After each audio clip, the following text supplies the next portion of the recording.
Hey everyone, welcome back to Mad for Cars. Before we dive into today's review, a quick reminder. If you haven't already, make sure to hit that subscribe button on V8 Dreams. That's where you'll find some of the most insane, raw, unfiltered car content. And trust me, you don't want to miss what's coming up there. Now, let's get into it. Today we're looking at a car that's been shaking up the mid-sized sedan market with some serious European charm and practicality, the Skoda Slavia. Whether you're a city cruiser or someone who lives for the highway, the Slavia is trying to be your perfect fit. But is it all just style, or is there real substance under that sharp check skin? The first thing that grabs your attention is the exterior. Skoda has absolutely nailed the design language here. Sharp lines, a wide butterfly grille, LED headlamps with crystalline detailing, and a stance that's more mature than flashy.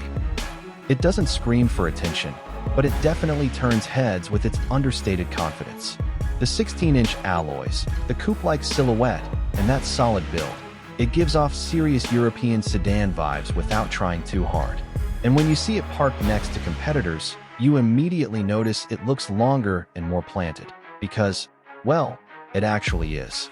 Now step inside, and this is where Skoda shows its class.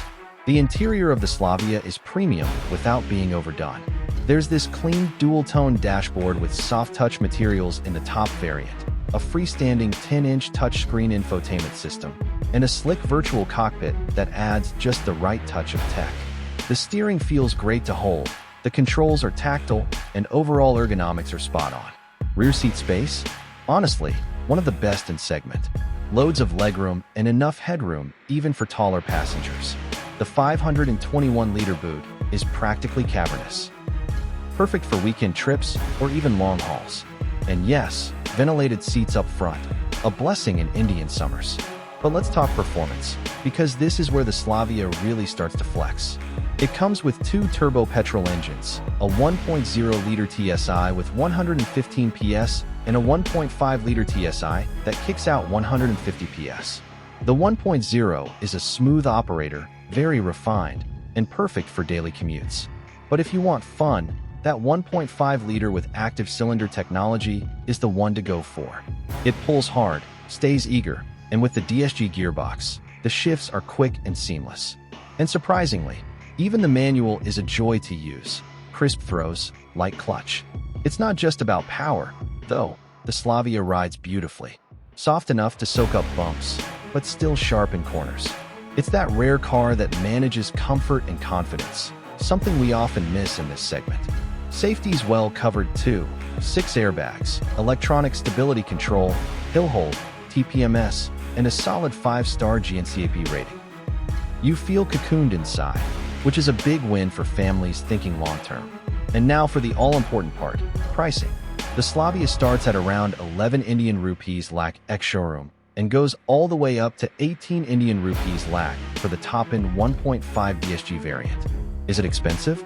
Maybe on paper. But when you factor in what you're getting, the performance, the space, the quality, and the badge value, it actually makes a strong case for itself. It's not trying to be the cheapest. It's aiming to be the best mid-size sedan for people who still enjoy driving. So, should you buy the Skoda Slavia? If you're tired of the SUV craze, want something that looks sharp, drives better than anything in its class, and feels premium without being flashy, this might just be your next car. That's it for today's review on Mad for Cars. Don't forget, subscribe to V8 Dreams for more automotive madness, and smash that like button if you enjoyed the video. Drop your thoughts in the comments. Would you pick the Slavia over its rivals? See you in the next one. Drive safe, stay mad for cars.